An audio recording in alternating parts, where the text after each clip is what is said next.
Praise Lord. ദൈവനാമത്തിന് മഹത്വം ഉണ്ടാകട്ടെ. മോർണിംഗ് ഡ്രോപ്സിലേക്ക് ഏവർക്കും സ്വാഗതം. പ്രിയ സഹോദരങ്ങളെ, എല്ലാവരും സുഖമായിരിക്കുന്നു വിശ്വസിക്കുന്നു. നമുക്ക് ഇന്നത്തെ പ്രഭാത ചിന്തയ്ക്കായിട്ടൊരു വാക്യം വായിക്കാം. യാക്കോബ് എഴുതിയ ലേഖനം 5-ാം അധ്യായം അതിൻ്റെ 13-ാമത്തെ വാക്യം ഇങ്ങനെ പറയും: നിങ്ങളിൽ കഷ്ടം അനുഭവിക്കുന്നവർ പ്രാർത്ഥിക്കട്ടെ, സുഖം അനുഭവിക്കുന്നവർ പാട്ട് പാടട്ടെ.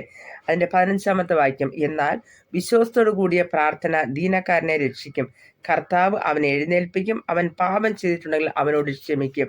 ഹല്ലേലൂയ. ഒന്നുകൂടിയ വാക്യം വായിക്കുന്നു, 5-15. എന്നാൽ വിശ്വാസത്തോടു കൂടിയ പ്രാർത്ഥന ദീനക്കാരനെ രക്ഷിക്കും, കർത്താവ് അവനെ എഴുന്നേൽപ്പിക്കും, അവൻ പാപം ചെയ്തിട്ടുണ്ടെങ്കിൽ അവനോട് ക്ഷമിക്കും. ഹല്ലേലൂയ. പ്രിയ സഹോദരങ്ങളെ, യാക്കോബിൻ്റെ ലേഖനം എഴുതിയിരിക്കുന്നത് ഈ യാക്കോബ് ആരെന്ന് വെച്ചാൽ കർത്താവായ യേശു ക്രിസ്തുവിൻ്റെ സഹോദരനാണ് യാക്കോബ്. ആ യാക്കോബ് യേശു ക്രിസ്തു ജീവിച്ചിരുന്ന സമയത്ത് യാക്കോബ് ദൈവത്തെ വിശ്വസിച്ചിട്ടില്ല. എന്നാൽ കർത്താവ് ഉയർത്തെഴുന്നേറ്റതിന് ശേഷമാണ് യാക്കോബ് ദൈവത്തിൽ വിശ്വസിക്കുകയും പിന്നെ ഈ ലേഖനം എഴുതുകയും ചെയ്തത്. യാക്കോബിനെ കുറിച്ച് പറഞ്ഞു കഴിഞ്ഞാൽ യാക്കോബ് നല്ലൊരു പ്രാർത്ഥിക്കുന്ന ഒരു മനുഷ്യനായിരുന്നു. യാക്കോബിന്റെ 2 കാൽമുട്ടും കുതിരയുടെ മുട്ടുപോലെയാണ് ഇരുന്നത്. അതായത് അത്രയ്ക്ക് തന്നെ മുട്ടിന്മേലിരുന്ന് പ്രാർത്ഥിക്കുന്ന ഒരു പ്രാർത്ഥനാ മനുഷ്യനായിരുന്നു യാക്കോബ്. ആ യാക്കോബ് പറയുകയാണ്, എന്നാൽ വിശ്വാസത്തോടു കൂടിയ പ്രാർത്ഥന ദീനക്കാരനെ സൗഖ്യമാക്കും. സഹോദരങ്ങളെ, ശാരീരിക സൗഖ്യമുണ്ട്, മാനസിക സൗഖ്യമുണ്ട്.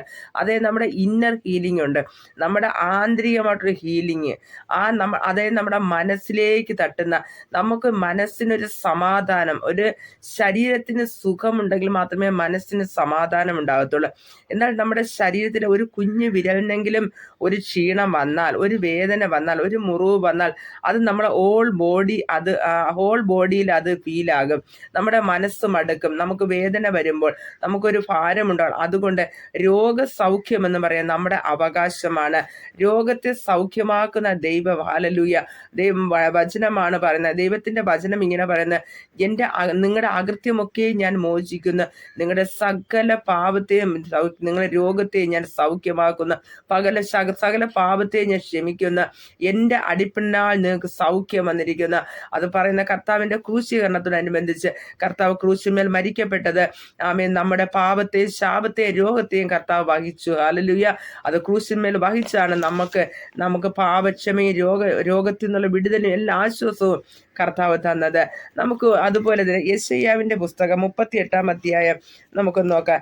ആ കാലത്ത് ഹിസ്കിയാവിന് മരിക്കത്തക്ക രോഗം പിടിച്ചു. ആമോസിന്റെ മകനായ യെശയ്യാ പ്രവാചകൻ അവന്റെ അടുക്കൽ വന്ന് അവനോട്, നിന്റെ ഗൃഹകാര്യങ്ങളെ ക്രമത്തിലാക്കുക, നീ മരിച്ചു പോകും, സൗഖ്യമാകില്ല എന്ന് യഹോവ അരുളി ചെയ്യുന്നു എന്ന് പറഞ്ഞു. നമ്മുടെ യെശയ്യാവിൽ വരുമ്പോഴും അതുപോലെ 2 രാജാക്കന്മാരുടെ പുസ്തകത്തിലും ഈ യഹൂദ രാജാവായ ഹിസ്കിയാവിനെ കുറിച്ച് കാണുവാൻ കഴിയും. 2 രാജാക്കന്മാരുടെ പുസ്തകത്തിൽ നമുക്ക് കാണുവാൻ കഴിയുന്നത്, ഹിസ്കിയാവ് യഹൂദ രാജ്യം ഭരിച്ചുകൊണ്ടിരിക്കുന്ന സമയത്ത് ഒരു രോഗമുണ്ടായി. ആ രോഗത്തിൽ അപ്പം ഈ ഹിസ്കിയാവ് ദൈവത്തോട് നന്മ ചെയ്യുന്ന നല്ലൊരു മനുഷ്യനായിരുന്നു. അങ്ങനെ രോഗമുണ്ടായപ്പോൾ നേരത്തെ തന്നെ തൻ്റെ യേശു കർത്താവ് എന്ത് ചെയ്യുന്നറിയുമോ, തൻ്റെ പ്രവാചകനായ യെശയ്യാവിനെ അയച്ച് പറയുകയാണ്, ആമേൻ ഹിസ്കിയാവിനോട് നീ ചെന്ന് പറയുക, എൻ്റെ വിശ്വസന ദാസനായോട് പറയുക, അവനൊരു രോഗം വന്നിട്ടുണ്ടല്ലോ, അവൻ മരിച്ചു പോകുമെന്ന്. അപ്പോൾ ഹല്ലേലൂയ, ഹിസ്കിയാവ് പറയുന്നൊരു കാര്യമുണ്ട് ഇവിടെ. അപ്പോൾ ഹിസ്കിയാവ് മുഖം ചുവരിന്റെ നേരെ യഹോവയോട് പ്രാർത്ഥിച്ചു. പ്രിയ സഹോദരൻ, നമ്മുടെ ഏത് അവസ്ഥയിൽ കൂടി കടന്നു പോയാലും നാം ദൈവത്തോട് പ്രാർത്ഥിക്കണം. അത് രോഗമാവട്ടെ, കടഭാരമാവട്ടെ, കുഞ്ഞുങ്ങളുടെ വിഷയമാവട്ടെ, കുടുംബ വിഷയമാകട്ടെ, മറ്റുള്ളവരുടെ ആവട്ടെ, നമ്മുടെ ദേശത്തിൻ്റെതാവട്ടെ, എന്ത് വിഷയമായാലും നാം ഒരു വിഷയം അറിയുമ്പോൾ അതിനുവേണ്ടി ആദ്യം പ്രാർത്ഥിക്കുക. ഹല്ലേലൂയ. അങ്ങനെ ഹിസ്കിയാവ് ഈ വാക്ക് കേട്ടപ്പോൾ ഹിസ്കിയാവ് മുഖത്തോട് ചുവരിനോട് മുഖം തിരിച്ചു വെച്ച് പ്രാർത്ഥിച്ചെന്ന് കാണുവാൻ കഴിയുന്നുണ്ട്. അയ്യോ യഹോവേ, ഞാൻ വിശ്വസ്തയോടും ഏകാഗ്രതയോടും കൂടെ തിരുമുമ്പിൽ നടന്ന് നിനക്ക് പ്രസാദമുള്ള ചെയ്തിരിക്കുന്നു എന്ന് ഓർക്കണമേ എന്ന് പറഞ്ഞ് ഹിസ്കിയാവ് ഏറ്റുപറഞ്ഞ് പറയുകയാണ്, ദൈവമേ, ഞാൻ അങ്ങേക്ക് വേണ്ടി നല്ല കാര്യങ്ങൾ ചെയ്തു, ആകയാൽ എന്നോട് ക്ഷമിക്കണം, എൻ്റെ കുറവുകൾ ക്ഷമിക്കണം, ആമേൻ, എനിക്ക് സൗഖ്യം തരണമേ എന്ന് കരയുകയാണ്. അപ്പോൾ ഉടനെ തന്നെ ആ പ്രാർത്ഥന ദൈവം കേട്ടിട്ട് അതിൻ്റെ 4-ാമത്തെ വാക്യം, എന്നാൽ യെശയ്യാവിന് യഹോവയുടെ അരുളപ്പാടുണ്ടായെന്നാൽ നീ ചെന്ന് ഹിസ്കിയാവിനോട് പറയാം, നിന്റെ പിതാവായ ദാവീദിന്റെ ദൈവമായ യഹോവ ഇപ്രകാരം അരുളിച്ചെയ്യുന്നു, നിന്റെ പ്രാർത്ഥന കേട്ട് നിന്റെ കണ്ണുനീർ കണ്ടിരിക്കുന്നു. ഞാൻ നിന്റെ ആയുസ്സിന് 15 വർഷം കൂടി നീട്ടിത്തരും. ഉടനെ തന്നെ ആമേ ഈ ഹിസ്കിയാവ് പൂർണ്ണ ഹൃദയത്തോട് ആ മനസ്സിന്റെ ഭാരത്തോട് ആമേ ചുവരിനോട് മുഖം തിരിച്ചു വെച്ച് പ്രാർത്ഥിച്ചു, ദൈവമേ ദൈവമായ യഹോവയെ, ഞാൻ നിനക്ക് വേണ്ടി ചെയ്ത കാര്യങ്ങളൊന്നും നീ മറക്കരുത് എന്ന്. പ്രിയമക്കളെ, നാം ദൈവനാമത്തിൽ കർത്താവിന്റെ വചനത്തിൽ പറഞ്ഞ് ഒരു ഗ്ലാസ് തണ്ണീര്, അതായത് ഒരു ഗ്ലാസ് വെള്ളം കൊടുത്താലും അതിനുള്ള പ്രതിഫലം തരുന്ന ദൈവമാണ്. ഹല്ലേലൂയ.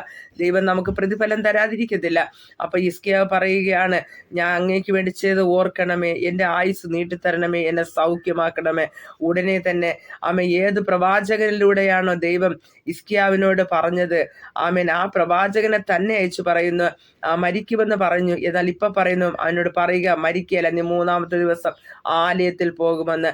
പ്രിയ സഹോദരങ്ങളെ, ആ പ്രാർത്ഥന കേട്ട ദൈവം തിരികെ തൻ്റെ പ്രവാചകനെ അയച്ചിട്ട് പറഞ്ഞു, അവനോട് പറഞ്ഞേക്ക്, അവൻ മരിക്കുകയില്ല, അവൻ സൗഖ്യമാകും, 3-ാമത്തെ ദിവസം ആലയത്തിൽ കടന്നു പോകുമെന്ന്. നാം ദൈവസന്നിധിയിൽ വിശ്വസ്തയോടും സ്നേഹത്തോടും ദൈവകൃപയോടും കൂടിയായിരുന്നാൽ നമ്മുടെ വിഷയങ്ങളുടെ മേൽ മറുപടി തരുന്നൊരു ദൈവമുണ്ട്. പ്രിയ മക്കളെ, നാം ഒരു നാളും ലജ്ജിച്ചു പോകാൻ ദൈവം ഇടവരുത്തത്തില്ല. നിങ്ങളെ കണ്ണുനീര് വരുവാൻ ദൈവം ഇടവരുത്തത്തില്ല. നമ്മുടെ വിഷയങ്ങൾ സ്തോത്രത്തോടെ ദൈവകരങ്ങൾ സമർപ്പിച്ചാൽ ആ ദൈവം നമ്മെ അനുഗ്രഹിക്കുന്ന ശക്തനാണ്. ഹല്ലേലൂയ. ഒരു നിമിഷം കണ്ണടയ്ക്കാൻ പ്രാർത്ഥിക്കാം. പരിശുദ്ധനായ നല്ല ദൈവമേ, സ്വർഗ്ഗീയ പിതാവേ, വചനം കേട്ട ഓരോ മക്കളെയും കേൾക്കുന്നൊരപ്പൻ്റെ കരങ്ങൾ സമർപ്പിക്കുകയാണ്. യേശുവിൻ്റെ നാമത്തിൽ അവർ കടന്നു പോകുന്ന മേഖലകളിൽ അസ്വസ്ഥകളിൽ നല്ല സ്വർഗ്ഗം വിടുവിക്കണമേ എന്ന് പ്രാർത്ഥിക്കുന്ന. രോഗത്താൽ കഴിയുന്നവരാണ്. ദൈവം ആയുസ്സും ആരോഗ്യവും ദീർഘായുസ്സും കൊടുത്തിട്ട് മാനിക്കണമേ. രോഗസൗഖ്യം ഞങ്ങളുടെ അവകാശമെന്ന്. ഹല്ലേലൂയ. യാക്കോബ് അപ്പോസ്തലൻ പറയുന്നത് പോലെ ഞങ്ങളുടെ അവകാശമാണ് രോഗസൗഖ്യം, മക്കളുടെ അവകാശമാണ്. അതിന്മേലും ശത്രുവിന് തടയുവാൻ ഇടയില്ലല്ലോ. ആകയാൽ രോഗികളായി ഭാരപ്പെടുന്ന ഏത് രോഗത്താൽ ഭാരപ്പെടുന്നോ അവരെ കർത്താവ് വിടുവിച്ചും ദൈവനാമം മഹത്വപ്പെടുത്തണമേ എന്ന് പ്രാർത്ഥിക്കുന്നു. തിരുകരങ്ങൾ ഏൽപ്പിക്കുന്നു. ഇന്നത്തെ പകൽക്കാലം സ്കൂളിലും കോളേജിലും പോകുന്ന കുഞ്ഞുങ്ങൾക്കായി സ്തോത്രം. ശത്രു കാണാ ദുഷ്ട നോട്ടമില്ല ഓരോ മക്കളെയും കാത്തുകൊള്ളണമേ. ഉപജീവനമില്ലാത്ത ഉപജീവനം കൊടുക്കണമേ. അപ്പൊ സാമ്പത്തിക ബുദ്ധിമുട്ട് അനുഭവിക്കുന്നവർക്ക് സാമ്പത്തികമായിട്ട് ദൈവം അനുഗ്രഹിക്കണമേ എന്ന് പ്രാർത്ഥിക്കുന്നു. തിരുകരങ്ങൾ സമർപ്പിക്കുന്നു. യേശുവിൻ നാമത്തിൽ തന്നെ ആമേൻ. God bless you. നമുക്ക് നാളെ ദൈവം സന്നിധിയിൽ കണ്ടുമുട്ടാം. ദൈവം നമ്മെ അനുഗ്രഹിക്കട്ടെ. ആമേൻ, ആമേൻ, ആമേൻ.